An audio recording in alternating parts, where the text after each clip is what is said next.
Welcome back to Proxam, everybody, and today we're going to be talking about Dark Reapers, possibly the most mediocre unit in the entire Eldar Codex. Now, I don't think they're quite as bad as some of the other units in the Codex as far as viability in competitive play, but I certainly don't think they're one of the best units at all, and I actually have a rather disappointed opinion about them since they got nerfed in the last Codex. And honestly, because they got new models, I assumed they would be a little bit better or at least the same as they were in the last Codex, but they did get severely nerfed.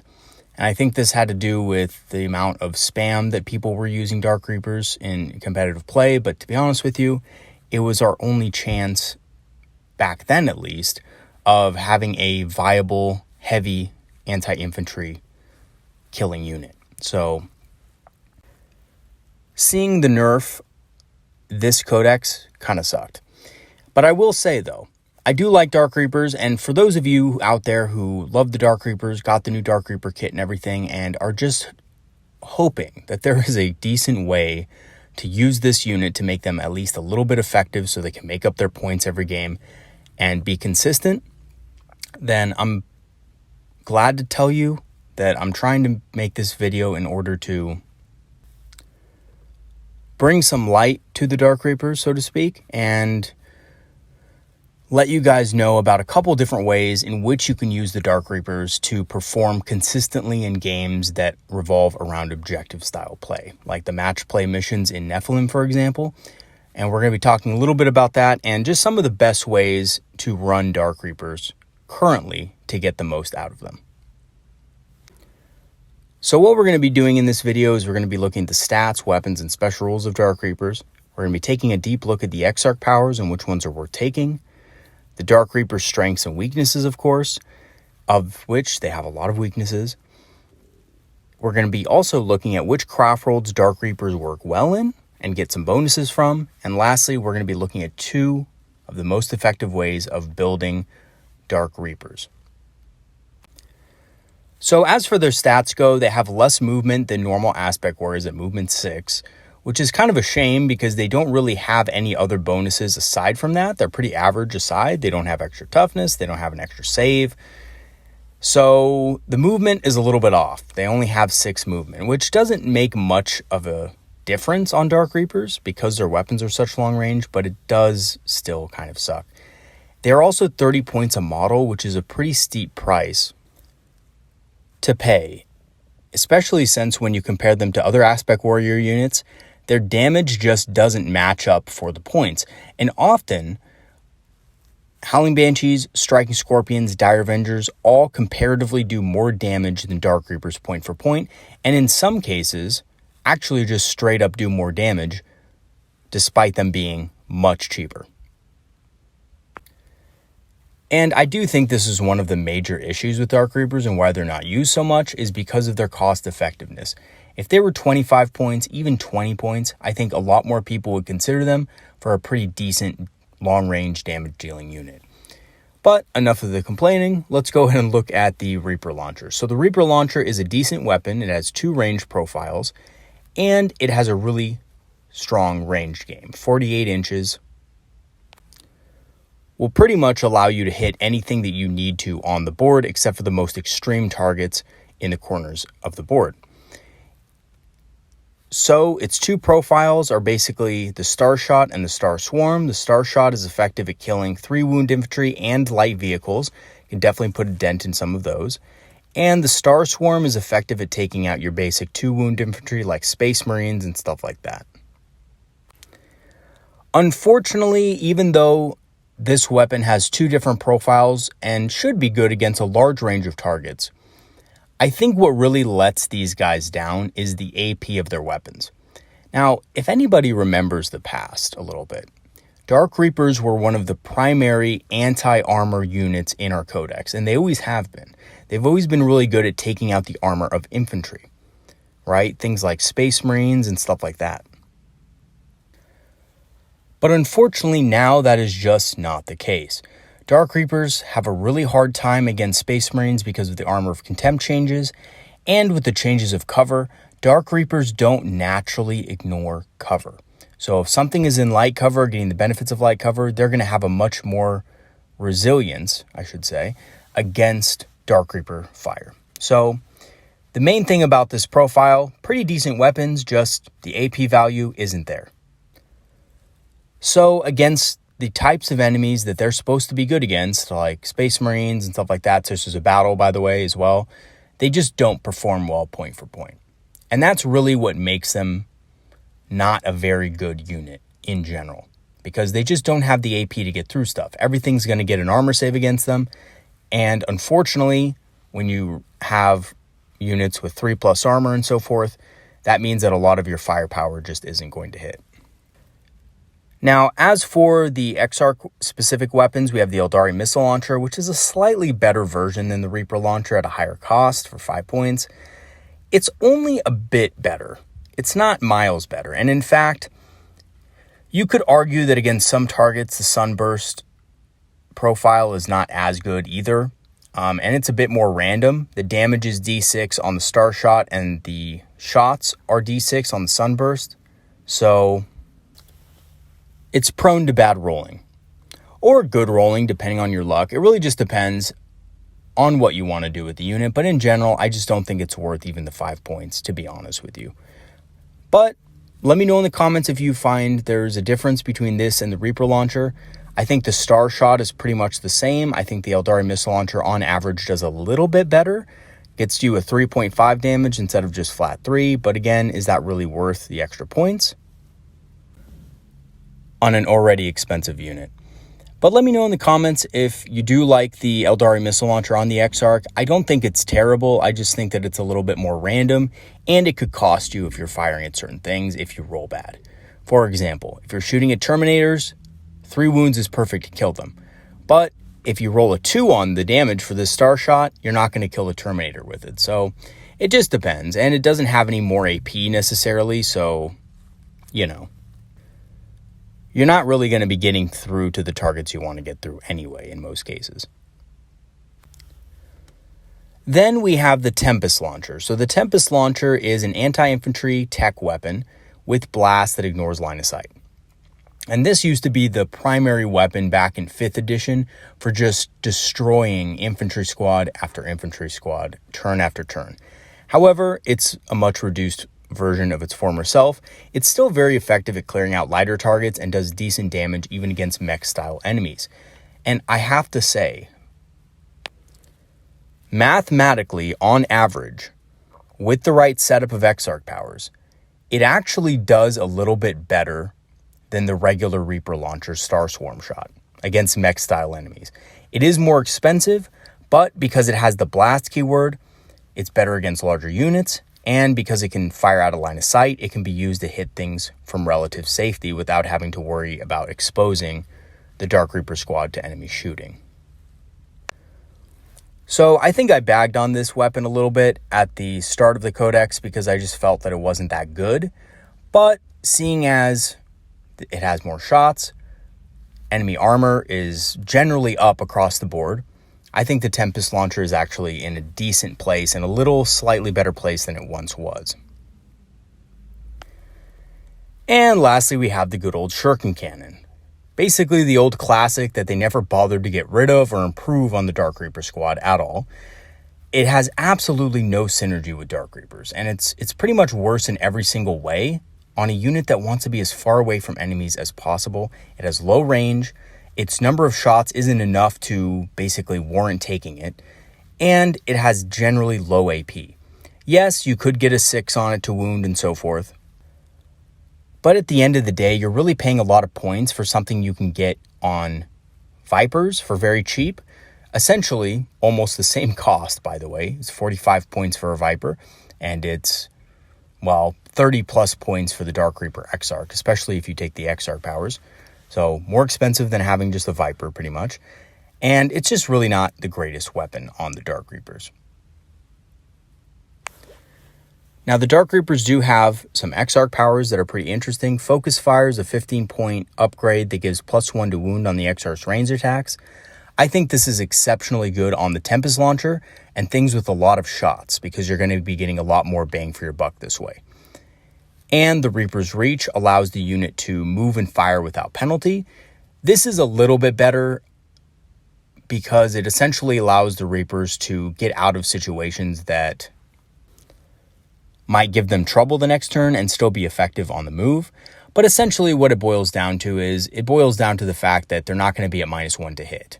They still can't move, they still can't advance and fire heavy weapons. So, it doesn't help that much. But again, it does help a little bit if you need to get out of some sticky situations. So it's a decent power. I just don't think it's maybe the best one. And lastly, we have Bringer of Death, and this is a 25-point upgrade, which is really expensive, and I'm surprised that it's that expensive. But basically, it has different effects depending on what weapon you take. If you have a shuriken cannon or a Reaper launcher, it gives you +1 range attack, which is very useful. Basically doubles the effectiveness of that model in certain circumstances. And if you have a Tempest launcher or Eldar missile launcher, you ignore cover when making those attacks. Now, I don't think this is worth taking on the Tempest or Eldar missile launcher because you already ignore dense cover base on your Dark Reapers. That's not really that big of a deal. However, being able to get 1+ attack on your Reaper launcher makes the Starshot version much more effective. Or, well, basically that's it. It's a shame that the Eldar missile launcher just ignores cover with this because it is a decent weapon that would have been very effective with 2 shots, but again, it just ignores cover. So I think the best way to take this is if you're just going to go with the regular Reaper launcher on your Exarch, just to get that extra Starshot attack, essentially. I think that's the best way to run this. But again, it is pretty expensive to run it this way. It is 25 points after all. As for their special rules, they have Aspect Armor, giving them a 5+ invulnerable save. This makes them more durable against high AP weapons, but shouldn't be relied on, especially if they're being focus fired. And they have Inescapable Accuracy, which allows them to ignore dense cover when targeting enemy units. And this is a pretty big downgrade from the last codex, because in the last codex, they essentially always hit on 3+ no matter what. So this is a big downgrade from that. So as for their strengths and weaknesses, I think their strengths really rely on having a great range and versatile damage against a lot of enemy types, even though that damage isn't really that good. Their weaknesses, however, are their low AP value, which really hurts them against a lot of the targets they should be good against.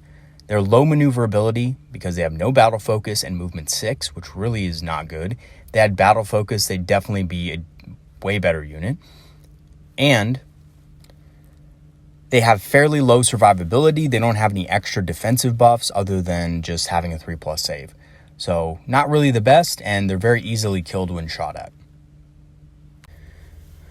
So which Craftworlds do Dark Reapers work well in? So I think that Craftworlds are actually something that can bring Dark Reapers to a better, more competitive level in general. However, the problem with Dark Reapers is there's not a lot of Craftworlds that really suit them that well. Especially since most of the Craftworld bonuses are just so much better with other units that Dark Reapers often fall by the wayside. But I do think that Dark Reapers are most effective in the Eldar Craftworld because of the different bonuses that Eldar has, which makes infantry much better, and in the custom Craftworlds, of course, where you can kind of tailor to ranged units a little bit more. Now, there is one other Craftworld that I didn't mention here, and that's because I honestly think it might be a little bit of a trap to use these guys in that Craftworld, and that is the Altnazar. Now, the Altnazar are a Craftworld that I didn't mention here because, again, I do think it's a trap to take Dark Reapers with that Craftworld. Just because it's fluffy, quote-unquote, doesn't mean it's exactly going to be good. Now, they have one stratagem that really benefits Dark Reapers. It gives them an additional AP, but if you do use them on Dark Reapers versus, let's say, Warwalkers with missile launchers, you're going to have to pay an extra command point, which doesn't make a whole lot of sense to me because, again, Dark Reapers are not a unit that is super OP or anything. So I think Dark Reapers are a trap with that Craftworld. I don't think they're actually that good with it. They don't get a lot of bonuses from it. The only real bonus they get is from the extra AP from that stratagem. But again, it's 2 command points versus 1, and it's much better used on things like Warwalkers in general. However, if you do choose to use Dark Reapers with the Altnassar, they can still be pretty decent, but you do have to remember that their stratagem does not affect the Tempest Launcher, so you're better off going with the Reaper Launcher with the Bringer of Death Exarch power, which should give them an additional shot. I think that's probably the best way to run them in the Altnassar Codex. And I do really like Eldar with the Dark Reapers because of the light and dense cover bonuses that they get, which help them survive much better against indirect and incidental type shooting. Gives them light cover and dense cover pretty much as long as they're always in a piece of terrain, which they should be, or they should be behind a piece of terrain.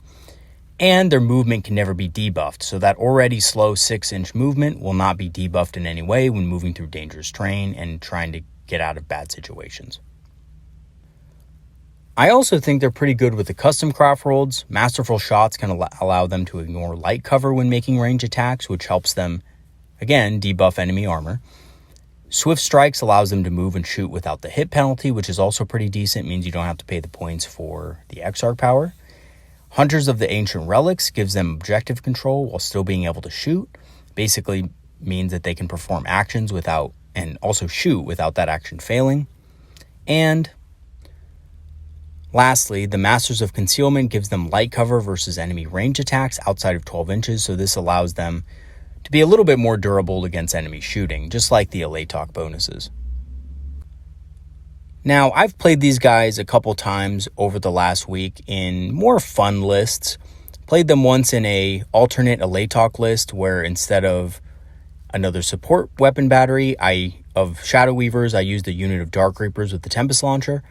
And I've also used the Dark Executioners variant when the Codex first came out, when I was trying to run some of the old lists that I had ran the previous edition. And what I've found is that there's essentially 2 ways of effectively building a Dark Reaper unit. One of which I find actually much more effective than the other, but they're still both semi-viable for semi-competitive situations. So the first one I like to call the Pestis Tempestus. Yes, that's right, you heard me. It's the Pestis Tempestus and the Dark Executioners, and both are good at doing different things. And basically, the Pestis Tempestus is a unit of 5 Dark Reapers, with the Exarch being armed with the Tempest Launcher and the Focus Fire Exarch power to give +1 to wound to all of his attacks, which is, in my opinion, the most effective on the Tempest Launcher. And in the opening turns, the unit is designed to stay hidden using the Exarch to harass enemy infantry behind obscuring terrain. And this is very effective for whittling enemy units down and making it easier for your other aspect warriors to come in and clean up. And in the later game, the unit can reveal itself when the enemy threats are dealt with. So in the later stages of the game, when there's not much left on the board, the Dark Reaper unit can come out and actually lay down significant fire against damaged units and units that are out in the open on objectives and that aren't really hidden by any terrain. And with the right debuffs on enemy units, the Tempest Launcher can actually be quite good. If it ignores the cover bonus, if you invest Guide in the unit, which I know most people will not invest Guide in it, but if you do, it can be very effective against dealing with infantry, especially the new Sisters of Battle, which, by the way, are one of the best armies right now. And I have a whole thing about Sisters of Battle. I won't get into it in this video, but the Tempest Launcher is actually a decent tool against Sister Battle units, or Battle Sister units, I should say, right? So with the right buffs and debuffs, the Tempest Launcher can actually be quite an effective weapon while still remaining behind terrain. Now, some of you may be thinking, well, a Night Spinner does the same thing, but much better. Yes, the Night Spinner probably will be better at killing infantry, but if you look at the actual math behind it when shooting it, again, things like Space Marines, the math is incredibly close. And the Night Spinner only has 2 AP. And the thing about Dark Reapers is they're also a core unit, so they can benefit from a lot of the buffs and debuffs that Night Spinners just can't, right? So there are a few advantages to having the Dark Reapers over a Night Spinner in general. And again, the Exarch does comparable damage to a Night Spinner, and you have the rest of the squad as well for the late game. And then, of course, we have the Dark Executioners. So this is the build that probably most of you run, if you do run Dark Reapers, and it's 5 Dark Reapers with the Exarch with a Reaper Launcher and the Bringer of Death Exarch power to get that extra shot. And this unit is basically used to finish off enemy units reliably and threaten light vehicles and heavy infantry. Again, the Exarch having 2 shots allows you to get more accurate firepower downrange into light vehicle targets and also mech-style enemies. With the right debuffs, this unit can kill them, but usually this unit is a good one for finishing off enemy units. So for example, if you have a squad of 5 mechs and you need to finish off the last couple of models, Dark Reapers are a very reliable way to do that. However, they can also potentially take down bigger targets with some debuffs. Particularly, Jinx and Reveal come to mind when thinking about Dark Reapers, because they do need that extra AP to be a little bit more reliable. Jinx and Reveal both negate enemy armor in a way, either light cover or just their actual armor save, so that Dark Reapers can hit much harder against those targets. So, in conclusion, I think Dark Reapers, despite getting the new models and being some of the cooler looking figures in the Craftworld Eldar army, are honestly quite mediocre. However, there are ways to make them particularly effective at certain tasks with the right planning and support, especially psychic support. Things like Jinx, things like Reveal are very good at helping Dark Reapers get that bonus AP so that their weapons are a little bit more functional. Which again, I think is a huge problem with Dark Reapers, is the fact that their AP is very low. If they had higher AP, AP3, or even AP4 weapons at range, they would be so much better. They would be, and actually, in my opinion, a good unit. But because they don't have that, enemies just make their armor save, and a lot of times the damage they deal just doesn't get through to enemy units. So, the other thing with these guys is I've found, truthfully, that patience is the key when using Dark Reapers. A lot of us want to just park these guys in ruins and hope they survive for the entire game just shooting away. That's not going to be the case, because they're going to make themselves very easy targets, and they're a pretty high value target for something that doesn't do a lot of damage. So the best way to use these guys is knowing when and where they can reveal themselves safely. And if that means that the unit has to stay behind obscuring terrain for the first couple turns, then honestly, that's what it means. And remember, they can still be useful in certain circumstances if they're trying to stay behind terrain and stuff like that. Especially since in objective play, there's a lot of actions that you can perform on certain objectives and things like that that are in your own deployment zone. So just remember that have an open mind with Dark Reapers. They can do more than just shoot. And if you do take a Tempest Launcher, which is probably one of the better picks for this unit, in my opinion, especially since Sisters of Battle are so competitive right now. Somebody in our gaming group just picked up Sisters of Battle, and I have a long negative history of having battles with the Sisters. I have not won a single game against Sisters of Battle in my entire 40K experience. And I've been playing this game for over 20 years now. And I promise you, I've never won a game against Sisters of Battle. I don't know what it is about them. Something about them, though, and the players that play them is just really effective against my army and my strategies. I don't know. But I've never actually beaten Sisters of Battle. I've played them probably about 5 or 6 times. Granted, they're a very rare army that I go against.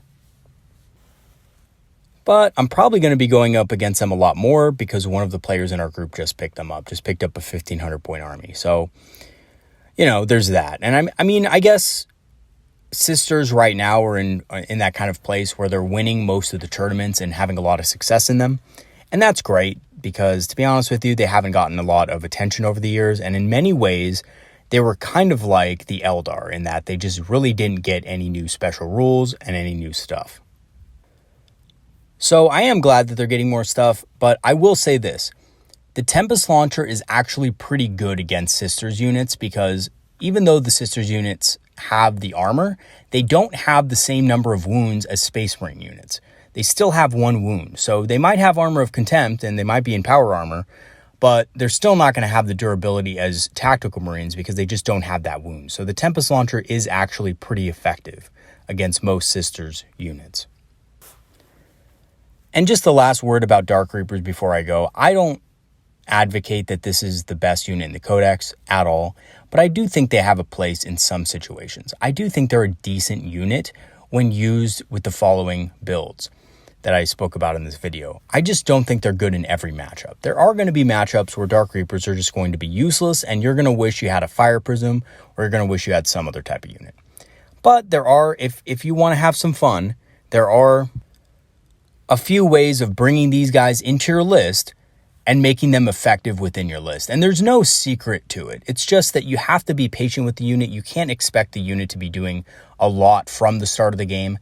In the first few turns of the game, the unit should be should be kept hidden away from enemy shooting. Later in the game is when these guys can really shine, especially combined with debuffs and things like that. All right, everybody. That's going to be it for today's video. Hope you guys liked it and gave you a little bit of insight into Dark Reapers and some effective ways to play them, even if you just want to have some fun. All right. See you guys later, everybody. And just a quick reminder that next week we're going to be finishing up our last 2 videos on Nephilim objectives. And we also have a couple of other videos. I'm very open to suggestions. If you do have any suggestions, leave them in the comment section and I will try my best to make a video on it for you guys. All right, everybody, that's it for today. I'll see you guys later, and peace out. Have some good games this weekend. Have a good one.